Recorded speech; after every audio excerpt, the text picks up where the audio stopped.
আপনারা দেখতে পাচ্ছেন রাজধানীর পুরানা পল্টন বিজয়নগরের নগর হয়ে এখন থমথমে বিরাজ করছে। আপনারা দেখছেন পুলিশ সদস্যরা এই মুহূর্তে পুরা রাস্তা খালি করার জন্য তারা অবস্থান করছেন, তাদেরকে ছত্রভঙ্গ করার চেষ্টা করছেন, কাউকে এই রোডে এই মুহূর্তে দাঁড়ানোর সুযোগ করে দিচ্ছেন না। আপনারা দেখতে পাচ্ছেন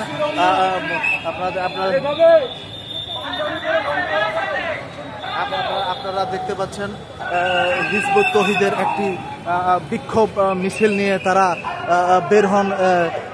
বাইতুল মোকাররমে জুমার নামাজ শেষে তারা একটি বিক্ষোভ মিছিল নিয়ে বের হন। সেই গোপন সংবাদের ভিত্তিতে পুলিশ জানতে পারেন যে তারা একটি জঙ্গি হামলা কিংবা এখানে সন্ত্রাসী কর্মকাণ্ড করার পায়তারা করছেন বলে তারা তাদেরকে ছত্রভঙ্গ করে দিয়েছেন এবং হিজবুত তৌহিদের 3 জন কর্মীকে আমরা আটক করতে দেখলাম, তাদেরকে প্রিজন ভ্যানে করে নিয়ে যাওয়া হয়েছে। এই মুহূর্তে রাজধানীর বিজয়নগর পুরানা পল্টন থমথমে অবস্থা বিরাজ করছেন। পুলিশ সদস্যরা এখানে খুব কড়া অবস্থায় তারা তাদের ডিউটি পালন করছেন।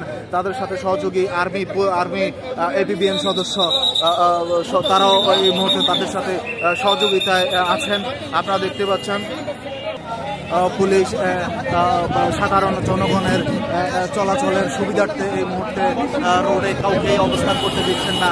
আপনারা দেখতে পাচ্ছেন গাড়ি চলাচল শুরু হয়েছে অলরেডি।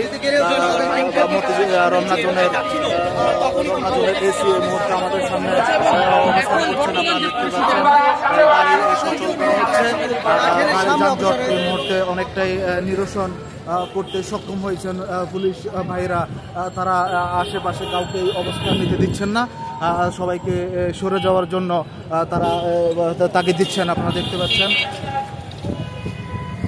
আপনারা দেখছেন দৈনিক কর্ণকণ্ঠ, সবার কথা বলে।